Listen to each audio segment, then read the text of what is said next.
they move based off of how you're moving out here. The pressure is there for real.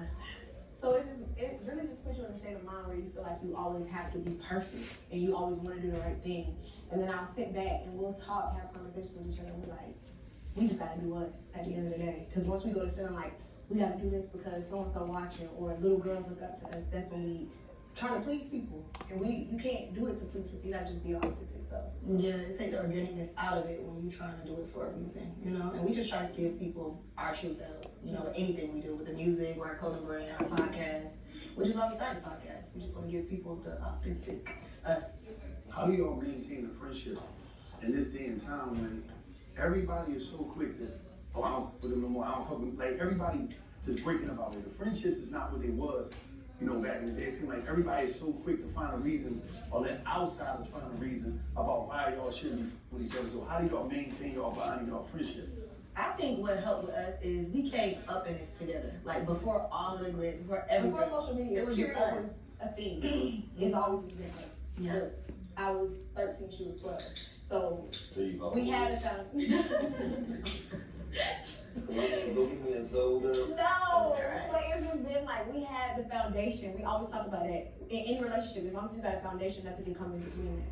So we just always was eye to eye when it came to what we got, and nobody else would get between that. Now, you get into the game here, you're a young girl, you hustling t-shirts, you slaying that, you go to the print and tell them, listen man, I ain't got it like that, but I'm gonna figure out, we can figure out how I'm gonna pay and borrow it, wind up pivoting that to the hair game.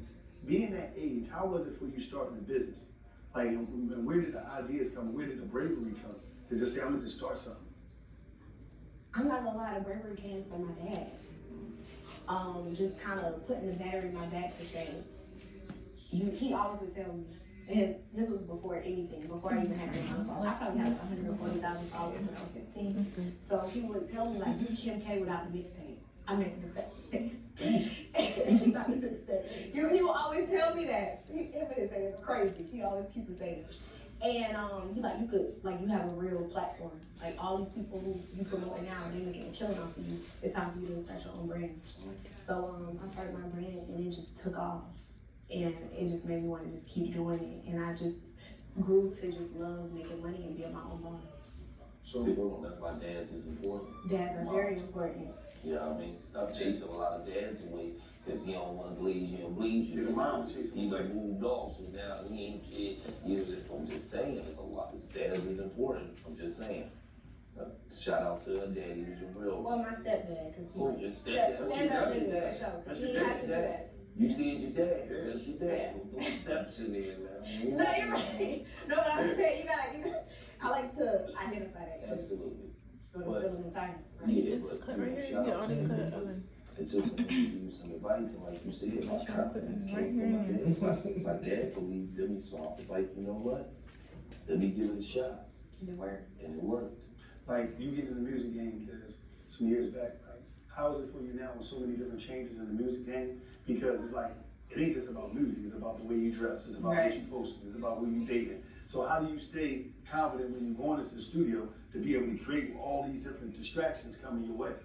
Honestly, it's hard, and sometimes I be getting a little, like, I fall in and out of motivation with it. But what helped me is just doing things that's organic to me. Like, when I go in the studio, I don't like for my team to be telling me, like, okay, this trend right now, I feel like you should do this, or I feel like you should, like, keep up with this, like, this is a new trend every day, and everything just don't work for everybody.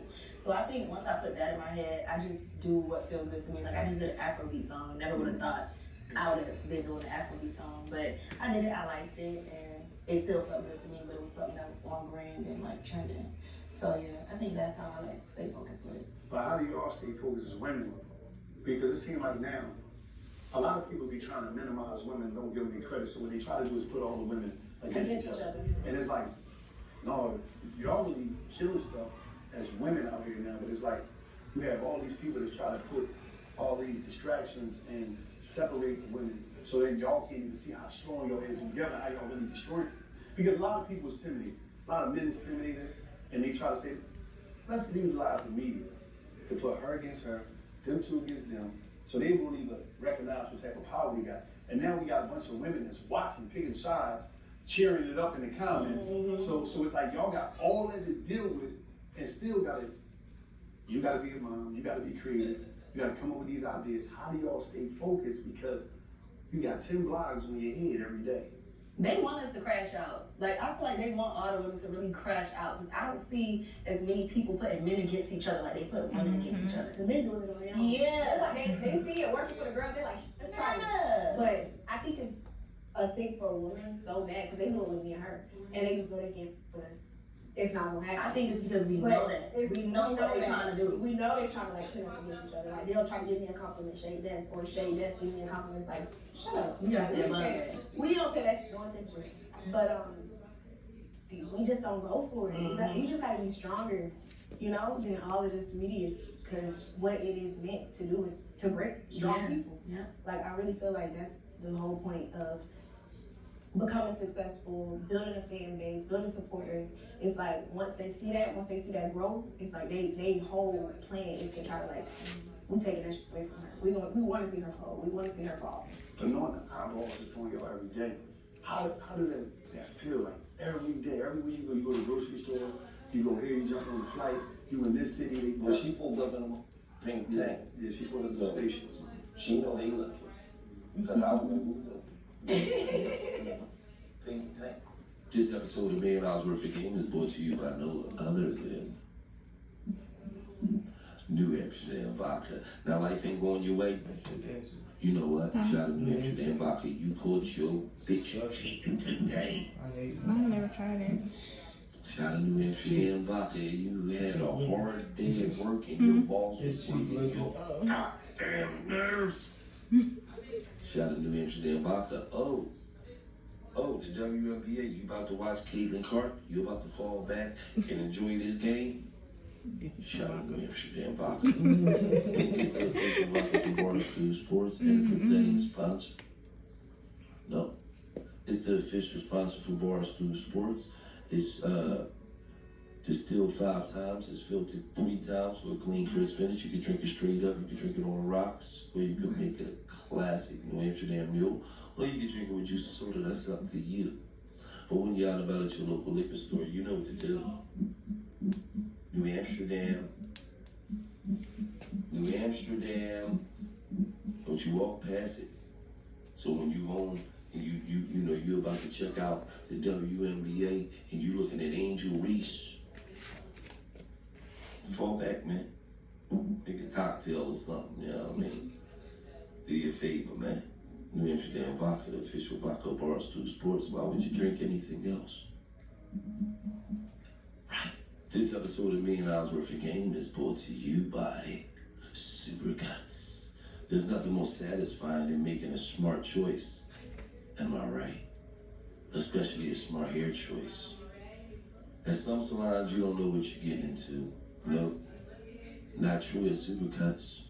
They deliver close to 22 million cuts in 2023 with an average rating of 4.88 out of 5 stars. Why such high remarks? I know why. Because they'll slice you and dice you, get you tied, dyed, and laid to the side.